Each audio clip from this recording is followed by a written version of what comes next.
क्या हुआ जब एक लड़की को सांप से शादी करनी पड़ी और फिर उस सांप ने जो किया उसे देखकर आप भी यकीन नहीं करोगे। आइए जानते हैं पूरी कहानी। दूर दूर तक फैला हुआ एक सुंदर नगर था, जहां सुबह सूरज की पहली किरणें जैसे ही मिट्टी के घरों पर पड़ती तो पूरा नगर सुनहरी आभा से चमक उठता। उसी नगर के कोने में एक छोटी सी कच्ची झोपड़ी थी। उसी झोपड़ी में रहती थी निर्मला नाम की एक बूढ़ी महिला। निर्मला का जीवन संघर्षों से भरा हुआ था। उम्र ने उसकी कमर झुका दी थी, आंखों की रोशनी कम हो चली थी और हाथों में अब पहले जैसी ताकत नहीं रही थी, लेकिन उसके दिल में अब भी ममता का अथाह सागर भरा हुआ था। उसकी दो बेटियां थीं, सुमन और चंपा। सुमन बड़ी थी, शांत स्वभाव की, गहरी आंखों में अपनापन लिए हुए। उसके चेहरे पर हमेशा एक सादगी भरी मुस्कान रहती थी। चंपा छोटी थी, चंचल, भोली और बहुत ही कोमल हृदय की। निर्मला का पति 15 साल पहले ही इस दुनिया को छोड़ चुका था। उसके जाने के बाद मानो उसके जीवन की सारी खुशियां भी उसके साथ चली गई थी। उस दिन से लेकर आज तक निर्मला ने अकेले ही अपनी दोनों बेटियों को पाल पोस कर बड़ा किया था। कभी किसी के आगे हाथ नहीं फैलाया, कभी किसी से शिकायत नहीं की।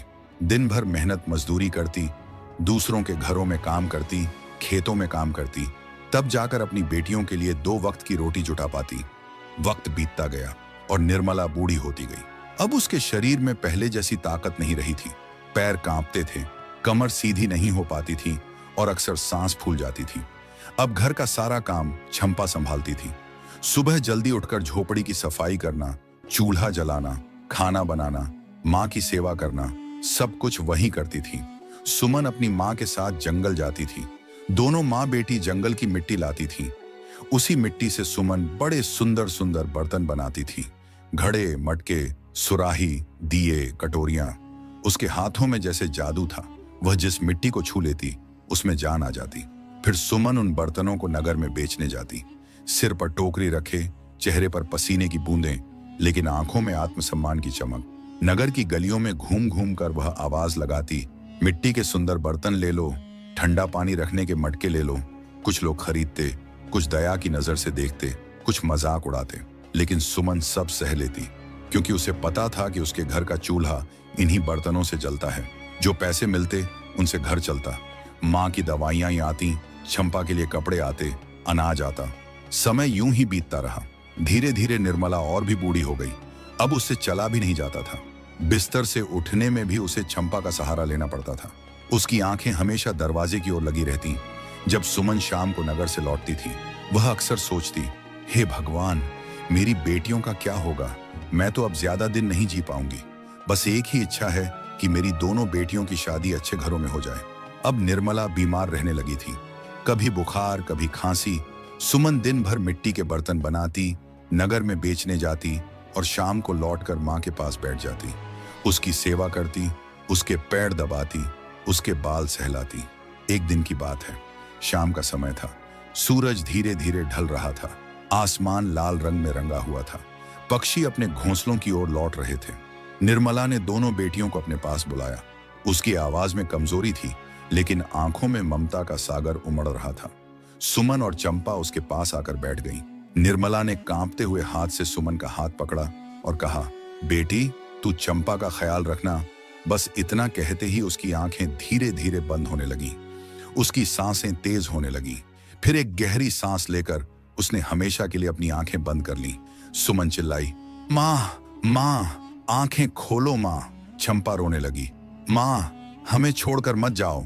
लेकिन अब बहुत देर हो चुकी थी। निर्मला इस दुनिया को छोड़ चुकी थी। पूरी झोपड़ी उनके रोने की आवाज से गूंज उठी। माँ, तुम हमें छोड़कर क्यों चली गईं? अब हमारा इस दुनिया में कौन है? आप ही तो हमारी सारी दुनिया थी माँ। पड़ोस की औरतें आईं। किसी ने पानी दिया, किसी ने ढांढस बंधाया, लेकिन सुमन और चंपा की दुनिया तो उजड़ चुकी थी। उस दिन के बाद दोनों बहनें बिल्कुल अकेली हो गईं। घर में अब माँ की आवाज नहीं गूंजती थी। झोपड़ी सूनी हो गई थी। हर कोना माँ की याद दिलाता था, लेकिन सुमन ने हिम्मत नहीं हारी। वह जानती थी कि अब उसे ही माँ बनना है, उसे ही चंपा का सहारा बनना है। वह दिन भर मिट्टी के बर्तन बनाती, नगर में बेचती और हमेशा चंपा का ख्याल रखती। चंपा को कभी माँ की कमी महसूस नहीं होने दी। समय बीतता गया। एक दिन सुमन ने फैसला किया कि अब चंपा की शादी कर देनी चाहिए।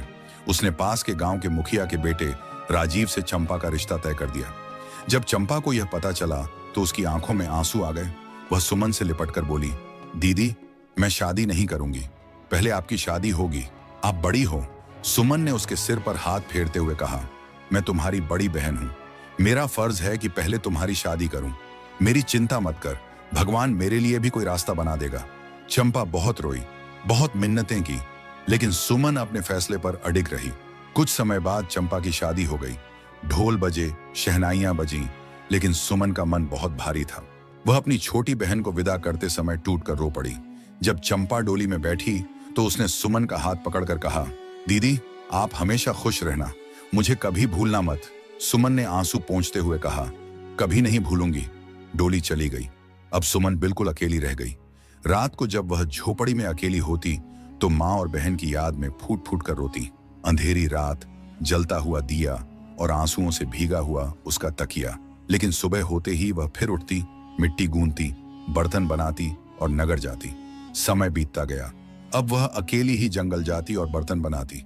एक दिन की बात है, शाम होने वाली थी, सूरज ढलने वाला था। जंगल में हल्की हल्की हवा चल रही थी, पत्ते सरसराने लगे थे।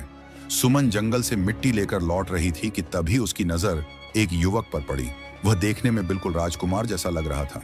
ऊंचा कद, तेज नैन नक्श, राजसी चेहरा, लेकिन वह दर्द से कराह रहा था। सुमन घबरा गई। वह उसकी ओर दौड़ी, लेकिन जैसे ही वह पास पहुंची उसने जो देखा उससे उसकी सांस थम गई। वह युवक धीरे धीरे सांप में बदलने लगा और देखते ही देखते वह एक विशाल सांप बन गया। सुमन अचंभित रह गई। उसके पैरों तले जमीन खिसक गई, लेकिन उसे उस सांप पर दया आ गई। उसकी आंखों में इंसान जैसी पीड़ा थी। सुमन उस विशाल सांप को देखकर एक पल के लिए कांप गई थी। उसकी सांसें तेज चलने लगी थी, दिल जोर जोर से धड़क रहा था। जंगल की उस शांत शाम में अब केवल उसके दिल की धड़कन और उस सांप की धीमी फुफकार की आवाज सुनाई दे रही थी।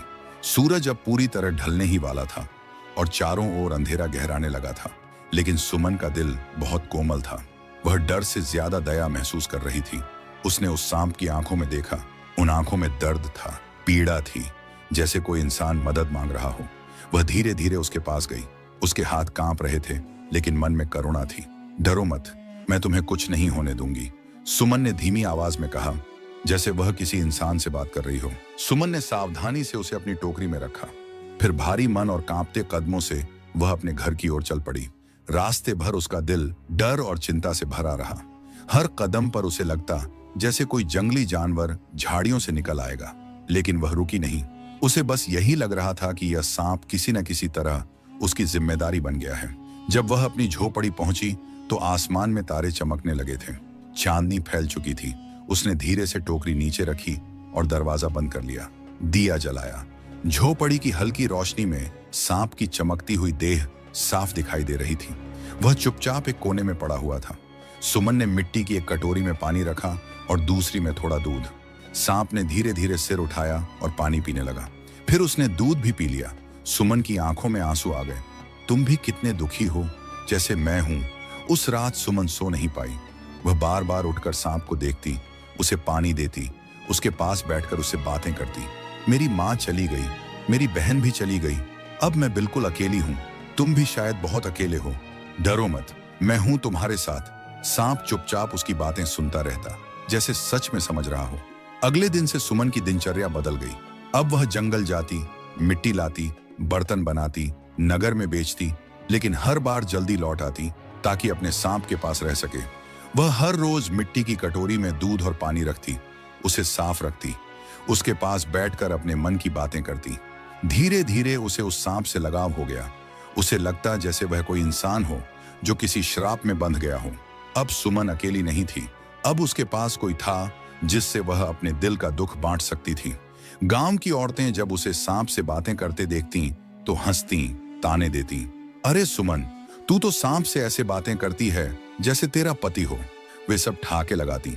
सुमन पहले तो शर्म से सिर झुका लेती, लेकिन फिर हल्की मुस्कान के साथ कह देती, हाँ मेरी शादी इस सांप से ही हो गई है। और सब और जोर से हंसने लगती। लेकिन सुमन को फर्क नहीं पड़ता था। उसे पता था कि यह दुनिया सिर्फ मजाक उड़ाना जानती है, किसी के दर्द को समझना नहीं। समय बीतता गया। सुमन अब उस सांप के बिना एक पल भी नहीं रह पाती थी। वह जैसे उसकी दुनिया का हिस्सा बन गया था। लेकिन उसके मन में एक सवाल हर रोज उठता, आखिर वह इंसान सांप कैसे बना? एक दिन उसने ठान लिया कि वह सच्चाई जरूर जानकर रहेगी। उसने उसी जगह जाने का फैसला किया जहां उसने उस युवक को सांप बनते हुए देखा था। अगली सुबह वह जल्दी उठी, सांप को टोकरी में रखा और जंगल की ओर चल पड़ी। रास्ता लंबा था, पेड़ और भी घने होते जा रहे थे, पक्षियों की आवाजें दूर होती जा रही थीं, जंगल की गहराई बढ़ती जा रही थी। वह उसी जगह पहुंची जहां वह युवक दर्द से कराह रहा था, लेकिन वहां कुछ भी अलग नहीं था, न कोई निशान, न कोई संकेत। सुमन उदास हो गई, शायद कहीं और कुछ पता चल जाए। वह और अंदर जंगल में चलती गई। चलते चलते वह बहुत दूर निकल आई। अब जंगल इतना घना हो गया था कि सूरज की किरणें भी मुश्किल से जमीन तक पहुंच रही थी। अचानक उसकी नजर एक साधु पर पड़ी। वह एक पेड़ के नीचे ध्यान में लीन बैठे थे, आंखें बंद, शरीर स्थिर, चेहरा शांत। सुमन उनके पास गई, लेकिन साधु ध्यान में थे। सुमन ने सोचा, ध्यान में बैठे संत को जगाना पाप होता है। वह भी वहीं हाथ जोड़कर बैठ गई और इंतजार करने लगी। समय बीतता गया, पत्तों से छन कर आती हवा उसके चेहरे को छूती रही। जंगल की आवाजें चारों ओर गूंजती रहीं। काफी देर बाद साधु की आंखें खुली। उन्होंने सुमन को देखा। बेटी, तुम इतने घने जंगल में क्या कर रही हो और इस सांप को अपने साथ क्यों लाई हो? सुमन ने सिर झुकाकर कहा, महाराज, आप बहुत ज्ञानी लगते हो, क्या आप मेरी मदद कर सकते हो? साधु ने मुस्कुराकर कहा, बोलो बेटी, क्या मदद चाहिए?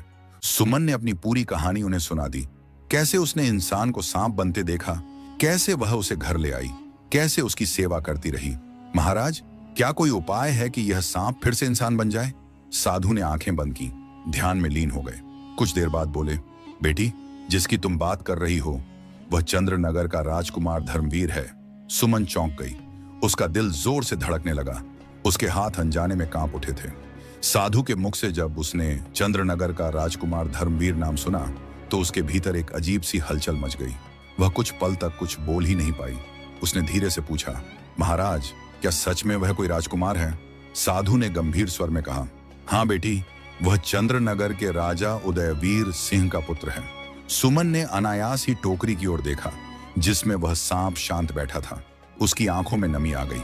लेकिन महाराज, वह इंसान से सांप कैसे बन गया? साधु ने गहरी सांस ली और बोले, बेटी, यह उसी की गलती का परिणाम है। फिर साधु ने कहना शुरू किया, एक दिन राजकुमार धर्मवीर इसी जंगल में मेरे पास आया था। वह बहुत उत्साहित था, उसकी आंखों में घूमने की चाह थी, नई जगहें देखने की ललक थी। उसने मुझसे कहा, बाबा, मैं दिव्य शिखर पर्वत पर घूमने जा रहा हूँ। सुना है वह पर्वत बहुत सुंदर है, वहां के पेड़ पौधे, फूल, झरने सब स्वर्ग जैसे हैं। मैंने उसे बहुत समझाया। मैंने कहा, वत्स, दिव्य शिखर पर्वत साधारण स्थान नहीं है, वहां देवताओं का वास है। वहां एक बहुत सुंदर पेड़ है जिसके फूल दिव्य हैं, लेकिन उन फूलों को छूना भी मना है। अगर कोई मनुष्य उन्हें तोड़ ले तो उसे नाग देवी का श्राप लग जाता है और वह सांप बन जाता है। लेकिन राजकुमार मेरी बात हंसकर टाल गया। उसने कहा, बाबा, आप तो बस डराते रहते हो। और वह हंसते हुए वहां से चला गया। कुछ समय बाद वह फिर मेरे पास आया, लेकिन इस बार उसके हाथ में वही दिव्य फूल था। वह हंसते हुए बोला, बाबा देखो, मैं वह फूल तोड़ लाया और मुझे कुछ नहीं हुआ। तब मुझे समझ आ गया कि श्राप लग चुका है। मैंने उससे कहा, वत्स, अब तुम पर श्राप लग चुका है, शाम होते ही तुम सांप बन जाओगे। जल्दी अपने महल लौट जाओ, नहीं तो यहीं जंगल में फंस जाओगे। लेकिन उसने मेरी बात पर विश्वास नहीं किया।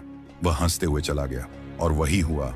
जैसे ही सूर्य ढलने लगा वह इसी जंगल में सांप बन गया। साधु की आंखें भर आई थीं। सुमन की आंखों से आंसू बहने लगे।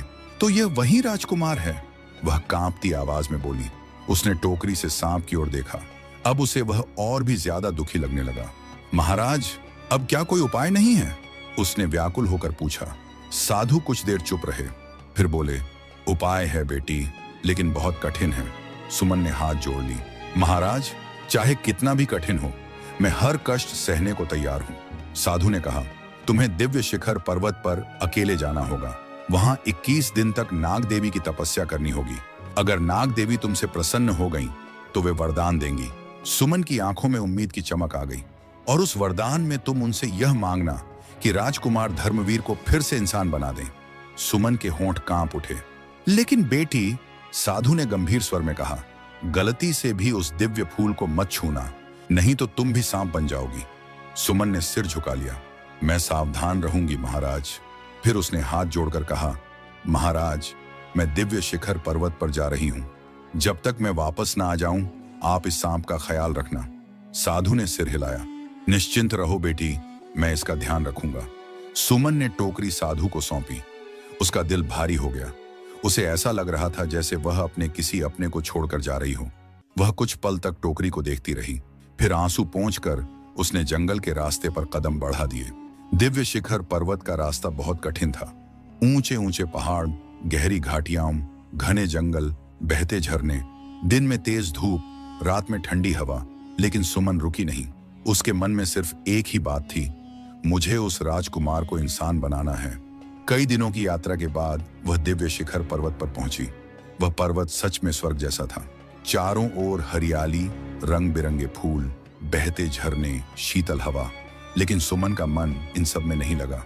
उसने एक शांत जगह देखी, एक विशाल पीपल के पेड़ के नीचे। वहां उसने हाथ जोड़कर नाग देवी की तपस्या शुरू कर दी। दिन रात भूख प्यास की परवाह किए बिना वह ध्यान में बैठी रही। बारिश हुई, धूप निकली, आंधी चली, लेकिन वह अडिग रही। उसके होंठ सूख गए, शरीर कमजोर हो गया, लेकिन मन अडिग था। 21 दिन बीत गए। उस दिन सुबह आसमान में एक दिव्य प्रकाश फैल गया और तभी नाग देवी प्रकट हुई। उनका रूप अद्भुत था। मस्तक पर मुकुट, आंखों में तेज, चेहरे पर करुणा। सुमन ने तुरंत माथा टेक दिया। हे देवी मां, नाग देवी बोली, बेटी मैं तुम्हारी तपस्या से प्रसन्न हूं। बोलो, तुम्हें क्या वरदान चाहिए? सुमन की आंखों से आंसू बहने लगे। हे देवी मां, चंद्रनगर का एक राजकुमार है जो आपके श्राप से सांप बन गया है। मैं चाहती हूं कि वह फिर से इंसान बन जाए। नाग देवी कुछ पल चुप रही, फिर बोली, तुम्हारी प्रार्थना स्वीकार की जाती है। वह फिर से मनुष्य बन जाएगा। अब तुम घर जाओ। इतना कहकर नाग देवी अंतर ध्यान हो गई। सुमन की आंखों में खुशी के आंसू आ गए। मां ने मेरी सुन ली, वह बोली। वह तुरंत साधु के आश्रम की ओर चल पड़ी। इधर साधु के पास वह सांप शांत बैठा था। जैसे ही सूर्य की किरणें उसके शरीर पर पड़ी, अचानक उसके शरीर में हलचल होने लगी। धीरे धीरे उसका शरीर बदलने लगा और देखते ही देखते वह फिर से एक सुंदर राजकुमार बन गया। उसने घुटनों के बल बैठकर साधु के चरणों में सिर झुका दिया। बाबा, मुझे माफ कर दीजिए, मैंने आपकी बात नहीं मानी। साधु की आंखों में संतोष के आंसू थे। वत्स, तुम्हें नया जीवन मिला है। राजकुमार बोला, मैं सुमन का धन्यवाद करना चाहता हूं। उसी ने मुझे श्राप से मुक्त कराया। और तभी दूर से सुमन आती दिखाई दी। दूर से आती हुई सुमन की परछाई धीरे धीरे साफ दिखाई देने लगी। कई दिनों की कठिन तपस्या, भूख प्यास और लंबी यात्रा ने उसके शरीर को थका दिया था, लेकिन उसके चेहरे पर एक अजीब सी चमक थी। यह चमक किसी आशा की थी, किसी विश्वास की थी। वह जैसे जैसे साधु के आश्रम के पास पहुंचती गई, उसका हृदय तेज तेज धड़कने लगा। उसका मन बार बार उसी दृश्य को याद कर रहा था। नाग देवी का प्रकट होना, उनका वरदान देना, उनका कहना कि वह घर लौट जाए। उसके मन में बस एक ही सवाल गूंज रहा था, क्या सच में वह फिर से इंसान बन गया होगा? उसके कदम अनायास ही धीमे हो गए। उसे डर लग रहा था कि कहीं उसकी तपस्या व्यर्थ तो नहीं चली गई, कहीं ऐसा तो नहीं कि वह फिर से उस सांप को ही देखे। तभी उसकी नजर सामने खड़े व्यक्ति पर पड़ी। राजसी वस्त्र, तेजस्वी चेहरा, ऊंचा कद, चमकती आंखें। वह पल भर के लिए ठिठक गई। उसकी सांस रुक गई, उसकी आंखें फैल गईं, उसका दिल जोर से धड़क उठा। वह सांप नहीं था, वह इंसान था। वह वही युवक था जिसे उसने जंगल में कराहते देखा था। राजकुमार ने जैसे ही सुमन को देखा, उसके चेहरे पर आश्चर्य और भावनाओं का सैलाब उमड़ पड़ा। उसकी आंखें भर आईं। उसने तुरंत आगे बढ़कर हाथ जोड़ दिए और सुमन के सामने झुक गया। देवी समान सुमन, तुमने मुझे नया जीवन दिया है। सुमन घबरा गई। वह पीछे हटने लगी। नहीं राजकुमार, मैं तो एक साधारण सी लड़की हूं। राजकुमार की आवाज भर्रा गई। नहीं, तुम साधारण नहीं हो। तुमने मेरे लिए वह किया है जो कोई राजकुमार भी किसी के लिए नहीं कर सकता। सुमन का हृदय भर आया। मैंने कुछ नहीं किया राजकुमार, बस जो सही लगा वही किया। साधु पास खड़े यह दृश्य देख रहे थे। उनकी आंखों में संतोष और करुणा दोनों झलक रही थी। साधु मुस्कुराए। बेटी, तुम्हारा हृदय बहुत पवित्र है। यही कारण है कि नाग देवी तुम पर प्रसन्न हुई। राजकुमार ने साधु के चरणों में सिर झुका दिया। बाबा, आपने मुझे सही रास्ता दिखाया। मैं जीवन भर आपकी सीख को नहीं भूलूंगा। साधु ने आशीर्वाद दिया। वत्स, अब तुम्हारा जीवन नया है, इसे अच्छे कर्मों में लगाओ। राजकुमार ने सुमन की ओर देखा। सुमन, अब तुम मेरे साथ महल चलो। मेरे माता पिता तुम्हारा धन्यवाद करना चाहते हैं। वे तुम्हें अपने बेटे की जीवनदायिनी के रूप में देखना चाहते हैं। सुमन हिचकिचा गई। मैं एक गरीब लड़की हूँ, मिट्टी के बर्तन बनाती हूँ, महल में कैसे जाऊंगी?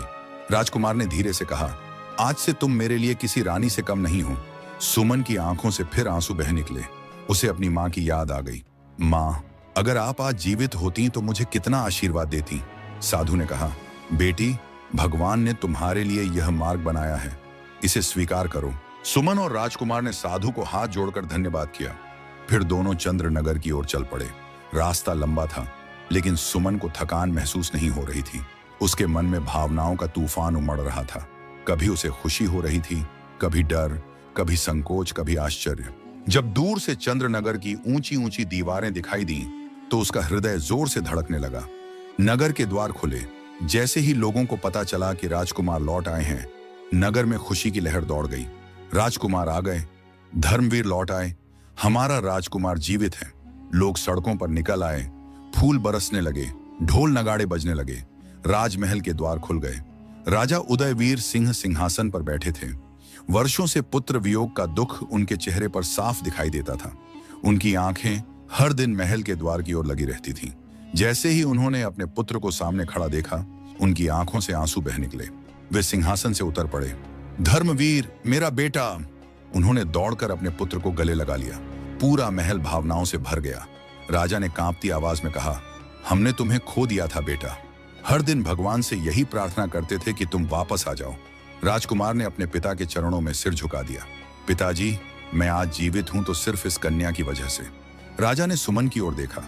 उसकी सादगी, उसकी झुकी हुई आंखें, उसके चेहरे की मासूमियत देखकर राजा का हृदय भर आया। वे उसके सामने आए और हाथ जोड़ दिए। बेटी, तुमने हमारे बेटे को हमें लौटा दिया। तुमने एक पिता को उसका पुत्र लौटा दिया। यह उपकार हम जीवन भर नहीं भूल सकते। सुमन ने कहा, महाराज, मैं तो सिर्फ अपना कर्तव्य निभा रही थी। राजकुमार ने कहा, पिताजी, अगर आपकी आज्ञा हो तो मैं सुमन से विवाह करना चाहता हूँ। राजा ने कुछ पल सुमन को देखा, उसके त्याग, उसके साहस, उसकी तपस्या को याद किया। फिर मुस्कुराकर बोले, इससे बड़ा सौभाग्य हमारे वंश के लिए और क्या हो सकता है। महल में विवाह की तैयारियां शुरू हो गईं। नगर को फूलों से सजा दिया गया, रंगोली बनी, दिए जलाए गए। राजकुमार धर्मवीर और सुमन का विवाह बड़े धूमधाम से हुआ। गरीब मिट्टी के बर्तन बनाने वाली लड़की आज राजमहल की रानी बन गई थी, अपने त्याग, सेवा और तपस्या के बल पर। और इस तरह सुमन का जीवन, जो कभी आंसुओं से भरा था, अब खुशियों से भर गया। दोस्तों, यह कहानी आपको कैसी लगी, हमें कमेंट करके जरूर बताइए। वीडियो को एक लाइक जरूर करें और चैनल को सब्सक्राइब करना ना भूलें। धन्यवाद।